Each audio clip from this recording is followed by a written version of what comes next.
Sono andato a vedere lo spettacolo di Angelo Duro a teatro a Bologna nella seconda serata e quindi questo episodio è ispirato alla sua, diciamo, comicità, alle tematiche che Angelo Duro porta al suo personaggio che ha costruito e che a me piace moltissimo e che di base va a combattere, va ad andare contro in maniera irriverente, in maniera paradossale, in maniera sicuramente anche divisiva contro,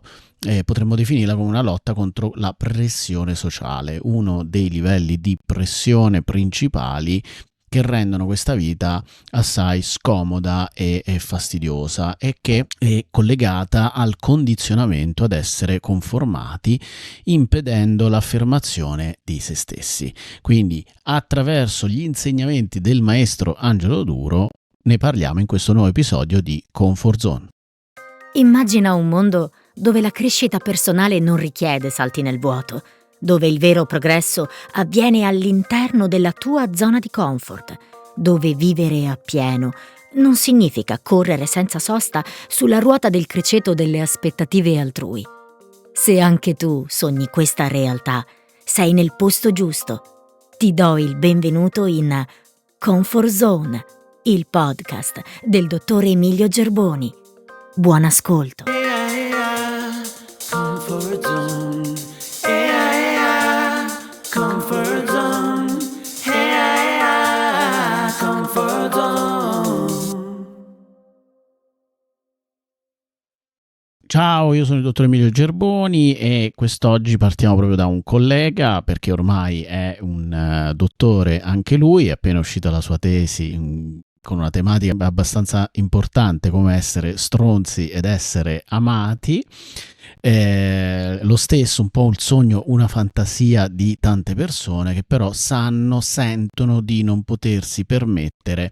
questa dimensione, anche perché essere stronzi è un po' un modo di dire diventa come voglio che tu sia e non essere come tu vorresti essere. E quindi agli occhi degli altri noi siamo stronzi quando non ci conformiamo alle aspettative altrui. E infatti tutta la retorica di Angelo Duro è collegata anche alla lotta all'ipocrisia, allo smascheramento, allo svelamento dell'ipocrisia nel modo in cui solo la comicità riesce a fare come strumento potentissimo per farci vedere la verità delle cose senza che diventi disturbante, anche se lui per molte persone può essere disturbante, anche perché durante lo spettacolo di 2 ore lui è veramente una macchina da guerra performativa eccezionale. Sul palco per 2 ore dritto, non ride mai, non si sa come fa, mentre invece il pubblico ride, ha devastato qualsiasi tipo di argomentazione politically correct, che esprime appunto il bisogno, la voglia di essere, di affermare se stessi e la propria libertà nel poter vivere la vita nel modo che si desidera alla faccia di chi ce vo male, no? Quindi lui dice anche alla fine mi amano, infatti una delle sue cose è io nonostante mando a fanculo tutti quanti, le persone mi amano e lo spettacolo si conclude proprio con tutte le persone che alzano le mani al cielo. Lui invita le persone a fare il selfie alzando le mani al cielo e facendo così. Io mi sono impegnato moltissimo, mi piace moltissimo questa cosa, quindi ho partecipato in maniera piuttosto vivace. Angelo Duro va a toccare proprio il moralismo, no? Questa malattia del moralismo che è collegata ad altre 2 malattie umane molto diffuse in questa epoca, che sono la permalosità, che è collegata al fatto di offendersi, di indignarsi come terzo elemento, quindi questo veleno sociale fomentato dal fatto di essere in diritto legittimati di poterlo esprimere, soprattutto se vengono toccati determinati argomenti, e questo spesso è collegato a un altro elemento, cioè l'analfabetismo funzionale. Cosa significa? Significa che io prendo alla lettera, quindi non ho la capacità di contestualizzare qualcosa che qualcuno sta dicendo, anche il significato di una parola. Alla fine mi arrabbio perché la prendo sul serio e se stiamo parlando di uno spettacolo comico dove è possibile dire delle cose proprio perché la comicità permette di dire delle cose, perché sono una finzione, anzi un modo proprio di... Spesso la risata indica il fatto che tu stai riconoscendo che una cosa è sbagliata. Ridi perché riconosci che è sbagliato. Se io parlo di violenza, di stupro, di disabilità, di qualsiasi argomento forte, l'intento solitamente è sia da una parte catartico, quello di liberare anche dal tabù, cioè dal fatto di non poter dire delle cose. Quante malattie nascono dal fatto di non poter dire le cose come stanno perché si è maleducati, quindi il moralismo va ad essere anche un tappo per nascondere determinati aspetti che invece andrebbero svelati e smascherati, proprio perché ci se ne può occupare, quindi il potersi esprimere in maniera, diciamo, innocua e potendo dire poi quello che si pensa, quindi le persone non dicono ma pensano. Io lo penso, quindi poi vado allo spettacolo e dico a chi non è balena, quindi anche il permesso di poter pensare delle cose che il nostro cervello pensa inevitabilmente, sicuramente non con l'intento, non perché si è cattivi, non perché si è sporchi e bastardi, semplicemente perché ci si alleggerisce la vita e quindi una volta che una persona riesce a salire a questo livello di alfabetizzazione, questo tipo di esperienza diventa liberatoria, diventa qualcosa anche di, come si usa dire, che a me non piace, di terapeutico, perché lì c'è un rilascio nel poter ascoltare determinate cose. Tra l'altro un altro aspetto molto importante è il fatto che la comicità è, nel caso di Angelo Duro in maniera massiccia, tende a ribaltare le narrative abituali, quindi gli schemi abituali in cui siamo abituati a vedere le cose, quindi ce le ribalta completamente, e questo ci permette di vederle da angolazioni diverse e da prospettive diverse che magari non avevamo pensato, e quindi libera anche un pensiero creativo, un pensiero divergente, che è una delle cifre principali della comicità e dell'utilizzo della comicità, cui, come saprete, io sono molto legato, proprio perché nella mia metodologia, diciamo così, c'è la psicomicità, di cui ho parlato anche in altri episodi, e quindi l'utilizzo strategico della comicità a fine di intervenire in maniera comoda per sbloccare determinate situazioni e anche per sviluppare, come abbiamo visto, un pensiero creativo che apra la mente, che apra delle possibilità, permetta delle possibilità di pensiero che erano prima recluse, non erano attive, non erano possibili, non erano disponibili a noi. E questa è un'altra cosa veramente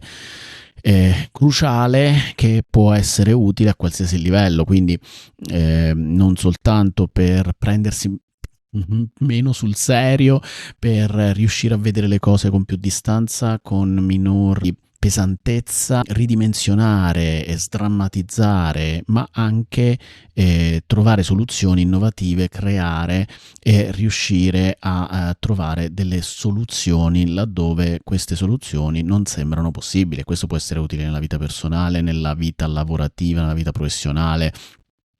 Anzi, la maggior parte delle idee creative nasce proprio quando si è in uno stato di spensieratezza, di leggerezza, quando la mente vaga liberamente, e anche quando si gioca con il pensiero. Su questo, per esempio, mi viene in mente proprio un episodio di una serie che ho già citato, che trovo molto carina, che si chiama Silicon Valley, dove dei nerd hanno inventato questa startup su un'applicazione con una tecnologia particolare di cui sono proprietari, e in un episodio devono in tempi brevissimi trovare una soluzione affinché la loro applicazione all'interno di un festival di startup riesca ad emergere perché era sorto un problema, e loro in gruppo iniziano a deviare completamente, ma perché sono nerd, iniziano a fare un ragionamento assurdo che non riguarda quello. Mi pare che dovevano dire calcolare qualcosa di sessuale rispetto al pubblico, e iniziano a fare un'equazione, e attraverso quella cosa che non c'entrava assolutamente arrivano a poi una soluzione che emerge dal nulla, e riescono a risolvere un problema che sembrava impossibile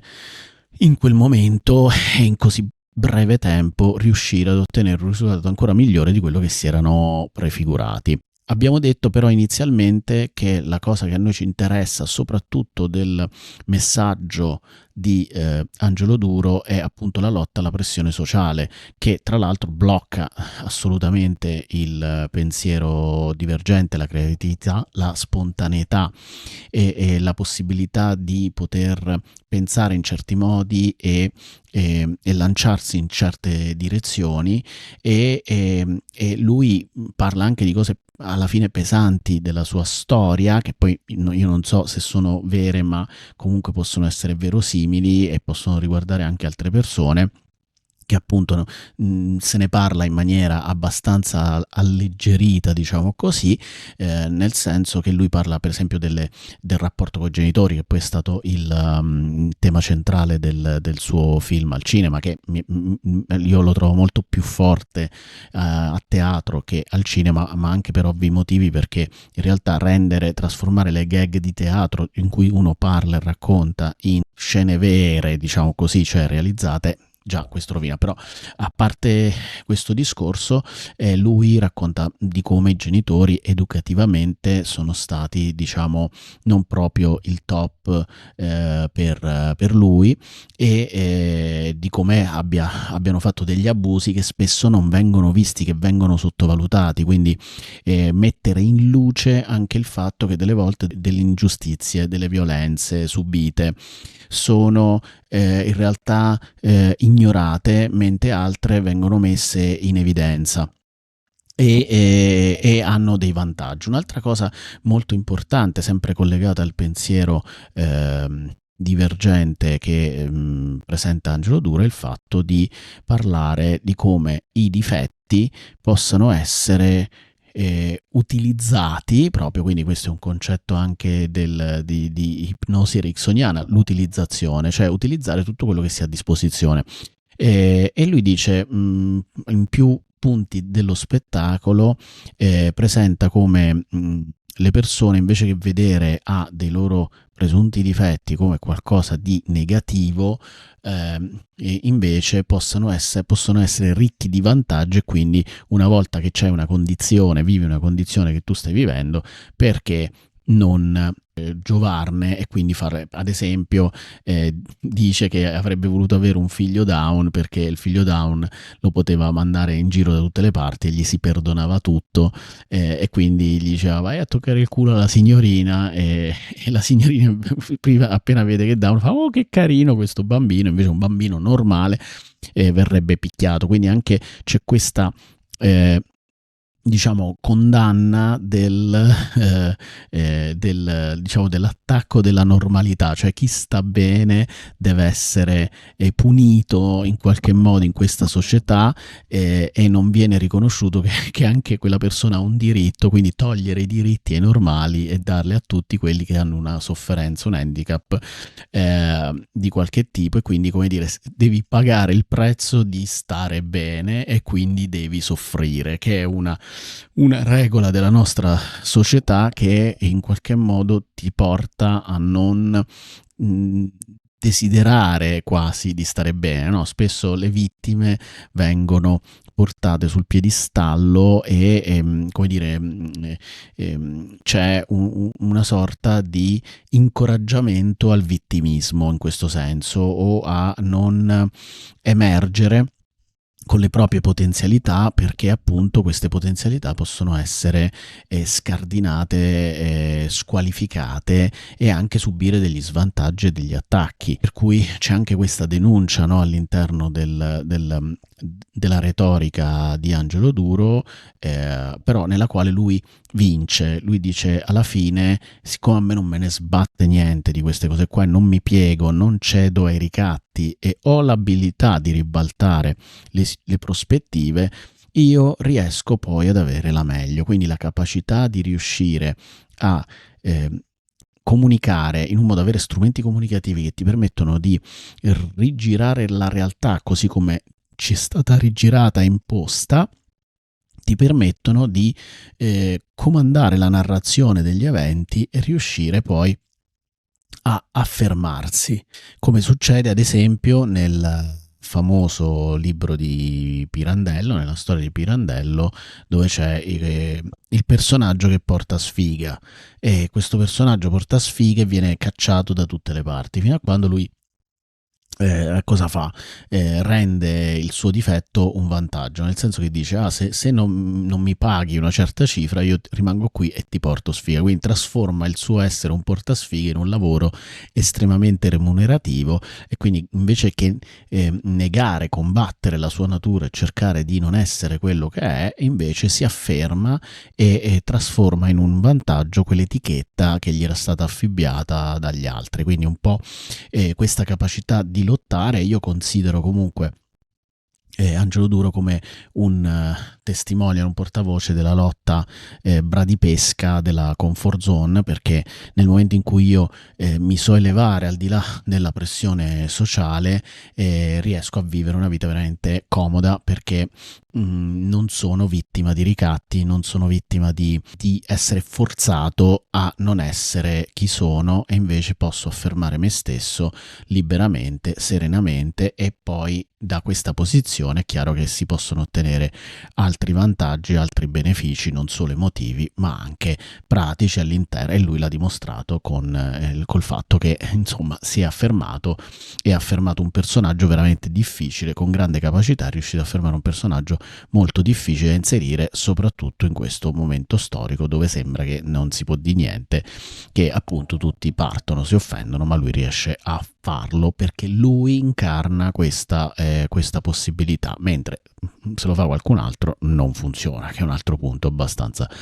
importante dell'identità personale delle persone, dell'autenticità. Bene, quindi io spero che queste riflessioni libere un po'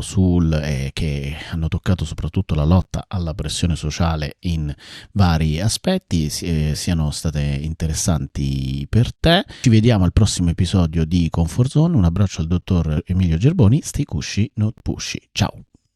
Avete ascoltato Comfort Zone, il podcast del dottor Emilio Gerboni. Per accedere ai contenuti extra del podcast, registrati gratuitamente sul portale della Scuola di Evoluzione Comoda di Quiet Mood all'indirizzo www.quietmood.academy. Se vuoi iscriverci, puoi farlo all'indirizzo email info@quietmood.it. Ti aspettiamo al prossimo episodio. Stay cushy, not pushy.